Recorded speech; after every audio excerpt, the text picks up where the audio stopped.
Hello everyone, आज मला pineapple केकची ऑर्डर होती.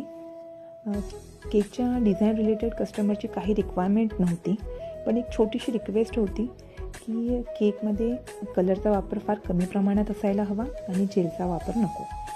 सो असतात काहींना कलरफुल केक्स आवडतात तर काहींना सिम्पल असे केक आवडतात. सो कस्टमरची रिक्वेस्ट ॲक्सेप्ट करत आपण हा सिम्पल बट स्वीट असा केक तयार केलेला आहे. तर सर्वात प्रथम मी अर्धवक्र नोझलने येलो कलरचे 2 फ्लावर्स काढून घेतलेले आहेत. त्याचबरोबर बास्केट नोझलने झिगझॅग स्टाईलनी डिझाईन काढलेली आहे. फ्लावर्सच्या छोट्या नोझलने बॉर्डर कवर करून घेऊन ग्रीन कलरचे लीफ काढलेले आहेत. अशा तऱ्हेने कमी कलरचा वापर करून हा सुंदरसा केक तयार आहे. फ्लावर्सच्या मध्यभागी चोको चिपचा वापर केलेला आहे आणि डेकोरेशनसाठी मी गोल्डन अँड व्हाईट कलरचे शुगर बॉल्स वापरलेले आहेत.